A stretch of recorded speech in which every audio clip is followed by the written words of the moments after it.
Et bonjour à tous, j'espère que vous allez bien. On se retrouve pour un nouveau test matériel et aujourd'hui c'est le test de la Prodigio Pro de la Sportiva que j'ai le plaisir de vous présenter. Comme d'habitude, ce test a été réalisé parce que la marque m'a fourni gracieusement le matériel et je les en remercie. Alors juste avant qu'on rentre dans les caractéristiques techniques et qu'est-ce que c'est que cette chaussure et mon test, je vous propose juste de prendre un petit crochet pour comprendre un petit peu la philosophie derrière cette chaussure, pourquoi elle a été développée et comment est-ce qu'elle se positionne au milieu de la gamme de la Sportiva. En fait, je pense qu'il faut revenir 2 secondes sur la trajectoire de la marque et son évolution dans sa gamme du trail. En fait, la Sportiva, elle est historiquement associée à des terrains de jeu, à des terrains d'entraînement qui sont très alpins, très exigeants, très accidentés. C'est une marque, si je dis pas de bêtises, qui est basée dans les Dolomites italiennes et du coup, qui a plutôt une ADN qui fait également du matériel d'escalade, d'alpinisme et c'est plutôt une marque qui est ancrée dans cette approche très montagne du trail. Le trail, c'est sur tous les sentiers, mais là, qui a une approche très montagne, avec beaucoup de modèles qui ont été faits par le passé. Je pense à la Bushido,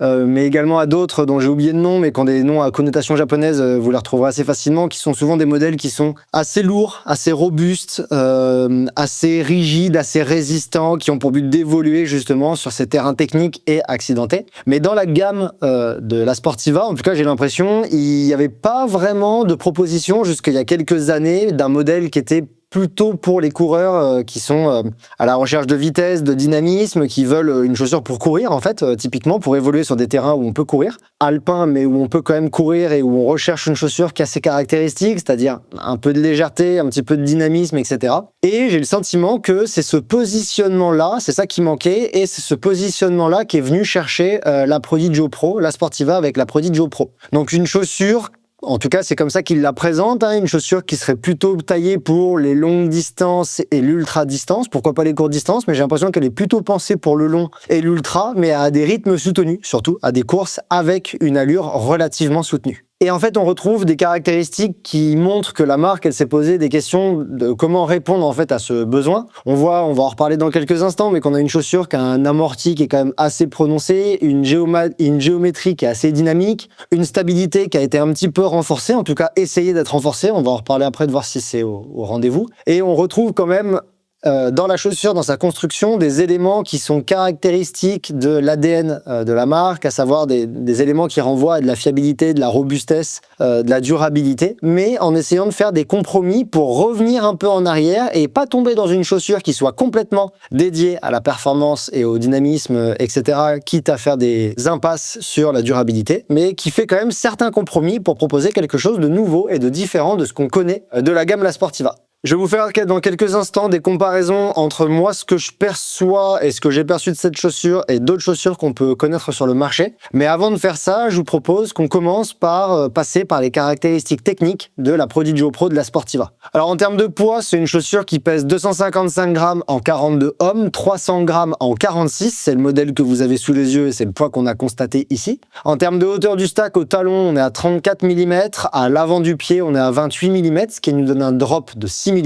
Concernant le mesh, c'est une empeigne en PES Power Wire. C'est ce qui est écrit ici. Donc c'est un tissage particulier qui est en polyester et en renfort, en TPU et en nylon et qui est censé être résistant à l'abrasion et durable. Concernant les lacets, on a quelque chose de traditionnel avec des lacets plats. Pour la semelle extérieure, on est sur une gomme qui est propriétaire, que la marque appelle Friction White XF 2.0. Donc bon, ça c'est la terminologie que la marque utilise. Ce qu'on peut noter dès maintenant, c'est qu'il y a des crampons qui sont bidirectionnels de 4 mm de profondeur. Donc c'est une certaine profondeur de crampons. Les crampons, ils sont en forme de sabot, un peu en sabot de chamois, en forme de U en tout cas, on va dire, en forme de U ou U inversé, parce qu'ils sont bidirectionnels, orientés pour la montée à l'avant de la chaussure et plutôt pour freiner la descente à l'arrière de la chaussure. Pour la semelle intermédiaire, donc l'amorti, là aussi on a une technologie propriétaire de la marque qu'ils appellent le X-Flow Speed. Alors c'est assez compliqué, j'ai retrouvé les informations sur internet mais je suis pas parfaitement persuadé de ce que je vous dis. J'espère ne pas me tromper en vous faisant cette présentation de ce que contient la semelle intermédiaire. On aurait un noyau en TPU plus une couche de super foam, donc de mousse super dynamique en azote injecté. Ensuite, il y aurait autour une espèce de cage en EVA, donc une mousse assez traditionnelle, et un matériau nitro quelque part. J'ai pas bien compris où, je suis désolé. En fait, on aurait surtout, et ça je pense qu'il est important à retenir sur cette semaine intermédiaire, une combinaison de mousses qui sont en plusieurs couches, en plusieurs layers, en plusieurs répartitions sur la chaussure et dans la semelle, pour faire en fait une combinaison qui soit à la fois dynamique et protectrice. En termes de largeur du chausson, on a quelque chose de très fité, de très ajusté, de très proche du pied. La chaussure n'est pas munie de plaques carbone. Et en autre information que je trouve intéressante à noter, on a un col tricoté que vous pouvez voir ici, qui donne un effet chaussette ou mini-guêtre, qui maintient le pied et évite que des débris rentrent à l'intérieur, en tout cas dans une certaine partie. Quoi qu'il en soit, il n'y a rien pour mettre une autre guêtre dessus, donc je pense que la marque considère que sa guêtre à elle suffit pour éviter l'intrusion de débris à l'intérieur de la chaussure. On a un très léger pare-pierre qui est discret mais présent à l'avant, avec cette petite remontée du rubber de la semelle extérieure à l'avant. On remarque la présence de petites mousses amortissantes sous les lacets, donc sur la languette, qui ont pour but de protéger le coup de pied du fait que les lacets peuvent appuyer dessus. Et enfin, on a des rockers qui sont très prononcés à l'avant et à l'arrière. On voit que la chaussure, elle a un effet culbuto très prononcé entre l'avant et l'arrière de la chaussure. En termes de prix catalogue, c'est une chaussure qui est proposée à 200 € hors réduction. Alors concernant le test de cette chaussure, qu'est-ce que j'ai fait avec? Je vous explique rapidement. J'en suis à un peu plus de 80 km avec elle. J'ai bien fait le tracking sur Suunto avec les tags Suunto et je sais que je suis à un peu plus de 80 km avec elle. J'ai couru dans divers sentiers. J'ai un peu privilégié quand même les portions courantes, les endroits où on peut courir, où on peut avancer vite, où on peut marcher également, mais je l'ai pas emmené dans des terrains hyper techniques. J'ai fait un peu de technique et d'accidenté avec elle parce que j'habite à Grenoble, j'en croise tout le temps, mais c'est pas là-dessus que j'ai focalisé mon test parce que c'est quand même une chaussure qui est pensée pour courir. Après, j'ai fait un petit peu tout avec elle, c'est-à-dire que j'ai fait des footings, j'ai fait du plat, j'ai fait de la vitesse, j'ai fait une manche du Grésivaudan Express qui sont des montées sèches. Donc ça veut dire que j'ai passé 700 mètres à haute intensité avec elle pour voir un petit peu ce qu'elle donnait sur des portions un peu forées, des portions un peu routes, des portions un poil plus accidentées et encore ça allait. Donc voilà, ça fait 2 semaines et demie que je les ai en test et que je les utilise dans tous les sens et j'ai essayé de faire mon maximum pour diversifier les conditions d'utilisation pour que vous sachiez un petit peu que je puisse vous faire un retour un petit peu complet sur cette chaussure. La première chose que je peux vous dire, c'est que c'est une chaussure que je trouve très agréable à courir. Là, ça va être je vais vous donner des retours un peu plus détaillés par la suite. On va rentrer dans certains détails que je veux discuter dans ce test. Mais déjà, juste de manière générale, si je fais un feedback un petit peu global sur la chaussure, c'est une chaussure qui est très agréable à courir. À marcher, oui, elle est sympa, mais je trouve que vraiment, on prend du plaisir dès les premières foulées avec elle. À courir, c'est une chaussure qui accompagne la foulée, qui est répondante, qui a du dynamisme, qui est confortable, qui est proche du pied. Moi, j'aime bien les chaussures proches du pied. Et du coup, j'ai pris vraiment du plaisir à utiliser ce modèle pendant le test. C'est pas une chaussure qui a été désagréable à tester, au contraire. Et c'est vraiment une chaussure que je trouve très cool à courir à différentes allures. Que vous alliez vite ou que vous fassiez un simple footing, elle est vraiment agréable. Ça peut même être vu comme, moi en tout cas, je peux un peu la voir comme une espèce de trainer quotidienne, c'est-à-dire la chaussure que je mets, la go-to shoes, comme certains disent. C'est-à-dire que je la mets et je pars courir avec, quel que soit globalement ce que je vais réaliser. Elle est très agréable et elle répond à plein de situations différentes. Dans le test de ces Prodigio Pro, j'ai également prévu de vous montrer en fait 2 chaussures parce que je pense que il y a des points communs entre ces 2 modèles-là. Je pense que la Prodigio Pro que je vous présente ici, c'est de la Sportiva, c'est une chaussure qui est à l'interface entre une Cloud Ultra Pro de On, donc qui est vraiment typé Super Shoes Trail. Je disais une Super Shoes pas si super, et c'est ça en fait, une Super Shoes Trail, et la traditionnelle S-Lab Genesis de Salomon. Et je trouve que si on essaye de mélanger un petit peu ces 2 modèles-là, on peut tomber sur quelque chose qui est assez proche de la Prodigio Pro. En termes de dynamisme, et surtout au début de la chaussure, quand j'ai commencé à réaliser le test et à l'utiliser, j'avais vraiment l'impression d'avoir beaucoup de points communs avec la Cloud Ultra Pro de On, que je vous ai testé, qu'on vous a testé en ligne, la vidéo est encore disponible. J'avais l'impression qu'il y avait quand même beaucoup de points communs entre ces 2 chaussures, et ça, c'était pendant les premiers kilomètres. C'est une chaussure qui avait un bon rocker. On voit que les rockers sont assez similaires quand même, qui étaient proches du pied, qui étaient confortables, qui étaient super dynamiques. Et du coup, pendant quelques kilomètres, je me suis dit, ok, on a vraiment une concurrente à la Cloud Ultra Pro de On. Ça, c'était les premières impressions. Et en fait, rapidement, je trouve que la chaussure, elle a un petit peu changé sous le pied. La mousse, elle a un peu changé, je dirais autour d'une 50aine de kilomètres, j'ai commencé à sentir des différences sous le pied, et depuis quelques temps, j'ai le sentiment que, en tout cas, les sensations sous le pied de dynamisme, d'amorti, etc., se sont un poil éloignées de la Cloud Ultra Pro pour se rapprocher de ce qu'on peut avoir sur une S-Lab Genesis. Alors pas autant, S-Lab Genesis que j'ai également testé en ligne. Alors pas autant, c'est-à-dire qu'il y a quand même plein de points communs qu'on n'a pas. Déjà, vous pouvez le voir que le rocker de la Genesis est quasiment inexistant, alors que le rocker de la Cloud Ultra Pro, il est clairement pas à démontrer. Donc il y a quand même des points différents, mais je trouve que si au début j'avais l'impression d'être très proche de ça pendant quelques kilomètres, on s'en est un peu éloigné pour se rapprocher des sensations d'une S-Lab Genesis et arriver à une chaussure que je trouve à l'interface entre ces deux modèles. En fait, on a une mousse qui est assez dynamique. C'est une chaussure qui est assez dynamique. Elle est dynamique quand on court avec, il n'y a pas de souci. Les mousses sont assez dynamiques. Déjà, il faut savoir qu'on perd en dynamisme donc et on perd en rebond après environ une 50aine de kilomètres. Et d'ailleurs, ce que je trouve intéressant à noter, je vous en ai pas parlé dans les caractéristiques techniques, mais je vous le montre ici, c'est une chaussure qui gagne en torsion. C'est-à-dire qu'au début, quand je l'ai eue, je pouvais pas faire ça. Je venais de la sortir de la boîte, ça, c'était pas possible. Ça, c'était très difficile. Et en fait, là, depuis quelques temps, la mousse s'est un petit peu assouplie, ok, elle répond différemment et elle a gagné en souplesse sous le pied. Donc c'est une chaussure qui va évoluer entre les sensations que vous pourriez avoir quand elle est neuve et après quelques kilomètres. Et là, je pense que ça bougera plus trop. Les rockers, ils ont beau être prononcés, c'est assez marrant que le rocker, il est quand même très prononcé, mais je trouve qu'à la course, et en ce moment, je suis en train de réaliser le test des Vective Pro 3 de North Face, donc j'ai vraiment un comparatif avec deux chaussures qui ont des gros rockers.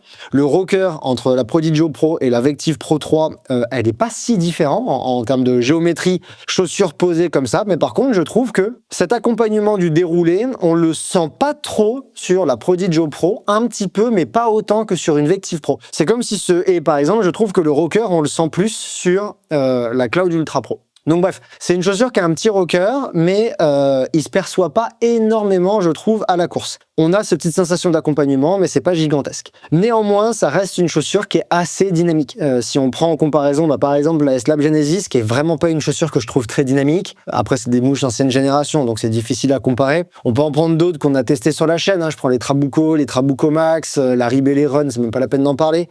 Bref, des chaussures comme ça, on est quand même sur une chaussure qui est quand même plutôt au-dessus de la moyenne en termes de dynamisme que en dessous, mais pas non plus drastiquement au-dessus comme on pourrait avoir en termes de dynamisme avec la Cloud Ultra Pro ou avec la Vective Pro 3 que je suis en train de vous tester et qui sera bientôt disponible en ligne. En termes de confort, je vais dissocier entre deux choses. Le confort sous le pied, il est assez agréable. C'est pas la chaussure la plus moelleuse du marché, c'est pas une Hoka. Typiquement, c'est pas une Cloud Ultra Pro non plus. En termes de moelleux sous le pied, on n'a pas quelque chose d'extrêmement moelleux. Là, les sensations vont beaucoup se rapprocher de la S-Lab Genesis. Mais c'est quand même une chaussure qui est assez confortable sous le pied et j'ai pas senti d'inconfort, même sur des sorties longues que j'ai réalisées, même quand j'avais des terrains un peu techniques et accidentés sous le pied, j'avais pas l'impression que ça manquait de confort. Donc, c'est une chaussure qui est plutôt confortable sous le pied. Au niveau de l'accueil du pied, par exemple le mesh, etc., c'est pas le mesh le plus confortable qu'on peut avoir, et même s'il y a une petite doublure à l'intérieur de la chaussure, je pense que le confort de la partie qui englobe le pied, donc de l'empeigne, il pourrait être un petit peu amélioré. Alors, je trouve quand même important de noter qu'il y a un contrefort moelleux à l'intérieur au niveau du talon. Il y a une mousse moelleuse qui est quand même vraiment agréable et qui vient un peu protéger le tendon d'Achille des frottements. Donc ça, c'est vraiment cool. Cette partie-là, elle est moelleuse. On a également les protections des lacets qui sont moelleux également et qui viennent aussi augmenter un petit peu le confort. Je pense juste que sur le bout du pied, là, on pourrait avoir quelque chose à l'intérieur d'un petit peu plus agréable si on cherche vraiment du confort. Après, encore une fois, c'est une chaussure performance et forcément, si on cherche une chaussure performance, peut-être qu'il y a des compromis à faire sur le confort. C'est un petit peu la même chose avec celle-là. J'avais dit, avec la Cloud Ultra Pro, on a un mesh qui est quand même pas le plus confortable autour du pied, même si dedans il y a des structures confortables, il y a quand même des endroits qui manquent un petit peu de moelleux, de douceur. Donc voilà, en confort c'est pas mal, mais il y a certaines zones qui pourraient être légèrement améliorées, néanmoins c'est quand même assez agréable.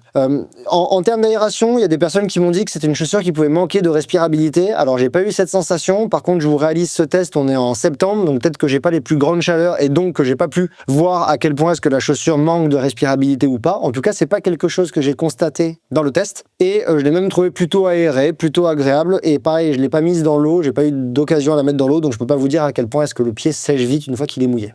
En termes d'accroche, c'est ok. Je dirais que c'est ok, mais ça pourrait être mieux. En fait, Ça m'a presque un peu déçu parce que quand même 4 mm de crampons, c'est pas rien, hein. C'est quand même des crampons qui sont quand même prononcés. Le rubber, la mousse, elle est quand même, la gomme, elle est quand même agressive et bien rigide, hein. On a beaucoup de similitudes, je trouve, avec la Cloud Ultra Pro. Pourtant, on a plus de crampons et des crampons plus profonds. Et pourtant, j'ai pas noté à l'utilisation une différence d'accroche énorme entre la Cloud Ultra Pro, qui est un peu un défaut, qui manque un petit peu d'accroche, et celle-là. Si je reprends l'exemple sur le Gazivaudan Express que j'ai réalisé là il y a quelques jours, je sentais en montée quand je marchais vite, des moments où juste dans de la forêt, le pied descendait, glissait un petit peu en arrière, où ça pouvait glisser. Et moi, j'aurais bien apprécié un petit peu plus de mordant. Alors, est-ce que c'est les crampons qui ont un dessin qui est pas optimal? La profondeur, elle est quand même bonne, donc peut-être que c'est une question de dessin. En tout cas, c'est pas extrêmement grave. Vous avez pas le pied qui glisse tout le temps. C'est pas non plus au niveau des Trabuco et des Trabuco Max qui manquent clairement d'accroche. En tout cas, moi, c'est un retour que j'avais fait sur ces modèles-là. Mais néanmoins, je pense que l'accroche, elle pourrait être un petit peu améliorée avec des crampons peut-être dessinés légèrement différemment. En termes de stabilité, j'ai pas grand chose à vous dire. On a un contrefort qui est très moelleux, donc là aussi, hein, on rejoint ce que propose la Cloud Ultra Pro et la Ultra Pro et ce que propose la Genesis. Le contrefort est même quand même plus résistant que la Genesis, qui est vraiment la S-Lab Genesis, qui est vraiment quelque chose d'ultra souple. Là, on a quelque chose qui est semi-rigide en termes de contrefort, donc c'est une espèce de bande qui est un petit peu résistante, mais c'est pas un contrefort coquet et rigidifié qui vient stabiliser le talon. Néanmoins, j'ai pas eu l'impression que c'était une chaussure qui manquait de stabilité. J'ai pas eu cette sensation d'avoir les fibulaires qui chauffent et les stabilisateurs de cheville qui chauffent comme j'ai pu avoir avec la Cloud Ultra Pro, comme je l'avais emmené dans du super technique. Donc, je pense qu'en stabilité, elle est ok, elle est dans la moyenne. Et comme c'est une chaussure en plus qui est pas très haute non plus, qui est assez fine, qui est assez fitée proche du pied, je pense que ça favorise une stabilité qui est plutôt correcte. Je voulais quand même vous parler un petit peu du mesh parce qu'il est très abrasif, parce qu'il est très particulier. J'ai jamais vu un mesh comme ça. On dirait un espèce de maillage ultra résistant, presque comme un filet de pêche, superposé plein de fois. C'est pas du tout quelque chose de péjoratif que je dis, hein, mais c'est à ça que ça m'a fait penser, cette espèce de maillage ultra fin que vous voyez peut-être là sur la chaussure si on zoome un peu. Et en fait, je pense que c'est un mesh qui est super durable. Et je pense que là, on retrouve l'expertise de la Sportiva à proposer quelque chose qui va être très durable, très résistant, qui s'use très peu. Comme on peut le voir, la chaussure, là, elle a 80 km et il n'y a vraiment aucune trace d'usure sur le mesh où que ce soit. Les seules petites traces que j'ai d'usure d'accro, c'est des petits pets que j'ai pu mettre dans la semelle intermédiaire, c'est-à-dire dans l'amorti. On voit que là, il y a des petits bouts de moelleux qui se sont enlevés. Je ne sais pas si vous le verrez à la vidéo, mais en tout cas, c'est arrivé. Mais donc voilà, je trouve ce mesh vraiment intéressant. J'ai hâte de voir un petit peu ce qu'il va donner sur plus longtemps, parce que, bon, encore une fois, je ne peux pas vous faire un test de durabilité. Ce serait beaucoup trop long. Si c'est une chaussure qui va à 1000 bornes, il faut compter le temps qu'on met. Enfin, en tout cas, moi, je sais qu'il me faut du temps pour mettre 1000 bornes à une chaussure. Si vous l'utilisez depuis longtemps, si vous voulez, mettez un commentaire sous cette vidéo. Et comme ça, vous pourriez nous dire un petit peu ce que vous en pensez de la durabilité si vous l'avez utilisé sur plus de kilomètres. Mais je pense qu'on a un mesh qui est vraiment intéressant et que la Sportiva propose quelque chose de durable et de résistant avec ce mesh-là. Quelque chose qu'il faut absolument que vous sachiez, que vous gardiez en tête, c'est que c'est une chaussure qui a un chaussant très très fin. Avec cette espèce d'empeigne et d'accueil qui est en forme de chaussette qui englobe le pied à l'intérieur en intégralité, on a quelque chose qui est vraiment, et en plus avec le fit qui est proche, on a quelque chose qui est extrêmement fité sur le pied, qui est très très fin, qui est très proche du pied. Moi, je l'ai perçu alors que j'ai plutôt une tendance à avoir un pied fin. Je suis vite pas bien dans des chaussures qui ont un chaussant large. Par exemple, dans une Trabuco, je nage complètement. Et du coup, j'ai trouvé que le fit était fin. Donc, si vous avez un pied qui est très large, cette chaussure n'est pas faite pour vous et je pense que vous ne serez pas bien à l'intérieur. Le toe box est plutôt resserré dans un but de recherche de précision, dans un but de recherche d'osmose avec le pied. C'est pas une chaussure comme une Altra ou une Trabuco dans laquelle vous allez avoir une toe box très large pour que les pieds aient de la place. C'est pas du tout le cas. Voire même, il faut que certains d'entre vous prennent une demi-pointure plus grande. Moi, je suis pile poil à ma pointure, donc c'est vraiment fité, très fité. Il faut aimer cette sensation, mais c'est une chaussure qui a un chaussant très fin et qui est très proche du pied. Plus proche du pied qu'une S-Lab Genesis, je trouve. Moi, j'ai adoré. J'adore ces chaussures qui sont très fitées, proches du pied, parce qu'on n'a pas on n'a pas ce delta entre ce que le pied veut faire et ce que la chaussure réalise. Donc ça, c'est quelque chose que je trouve agréable. Mais voilà, sachez-le. Et la seule chose que je voudrais redire sur la mousse, c'est que pour une chaussure qui est pensée pour du dynamisme, j'aurais bien voulu quelque chose d'un peu plus rebondissant, d'un peu plus dynamique, d'un peu plus répondant sous le pied. Alors c'est quand même un gros effort par rapport à ce que la Sportiva en général fait, hein, et c'est très cool. Je pense qu'il y a une grosse différence que les aficionados de la marque qui ont connu les modèles les plus épais, les plus lourds, les plus anciens de la Sportiva, qui sont en plus extrêmement lourds, hein, en termes de poids, c'est pas quasiment les plus hauts du marché, et ils seront super contents de découvrir cette Prodigio Pro qui est un vrai pas en avant vers un modèle dynamique.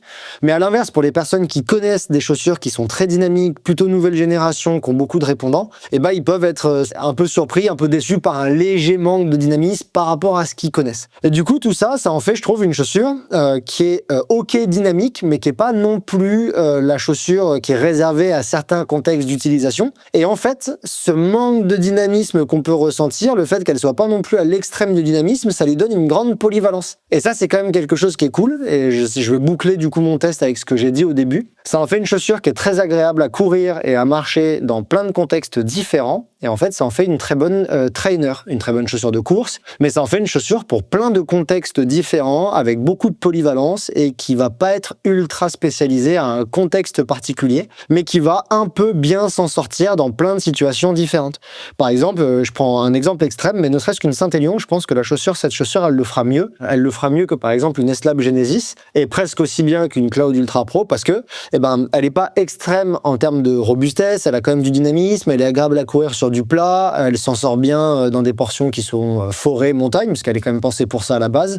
Et à l'inverse, je me vois presque capable de partir avec cette chaussure-là sur une échappée belle. Donc c'est rare quand même d'avoir une chaussure qui propose une telle polyvalence et qu'on envisage utiliser dans autant de contextes différents. Voilà. Donc je pense que la polyvalence, c'est un grand point fort de cette chaussure, en plus d'autres, et que du coup, elle mérite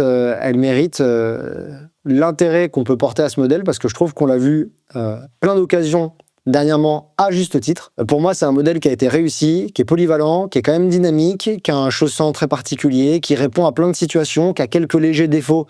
C'est pas des défauts, en fait, j'aime pas dire défauts, qui a quelques légères zones d'ombre, comme un léger manque d'accroche, mais en fait, ça va, c'est quand même largement satisfaisant. On n'est pas non plus au plus bas de l'échelle de l'accroche, et du coup, si vous reprenez un petit peu tous les commentaires que j'ai pu faire dans cette vidéo, en fait, c'est un petit peu ça ma conclusion, c'est que c'est une chaussure qui est pleine de compromis et qui a l'interface entre plein de compromis qui fait que c'est une chaussure très polyvalente. Elle a une accroche qui est très bonne, elle n'est pas extrême, mais l'accroche est quand même ok. Elle a du dynamisme, mais c'est pas extrême, ça en fait pas une chaussure très instable ou très dynamique qu'on peut utiliser que dans des contextes qui sont très roulants. Voilà. C'est une chaussure qui mérite de l'intérêt et je trouve que c'est une belle réussite par la Sportiva. Ils peuvent très bien légèrement affiner quelques détails pour une Prodigio Pro 2, mais c'est déjà une super réussite cette chaussure. Voilà, c'est tout pour mon test des Prodigio Pro. J'espère que ce contenu vous a plu et répond à des questions que vous pourriez vous poser sur cette chaussure. Si ce modèle vous a convaincu et que vous décidez d'en faire l'acquisition, je vous invite à utiliser un des liens affiliés qui est présent en description de la vidéo. J'ai peut-être pas tout abordé,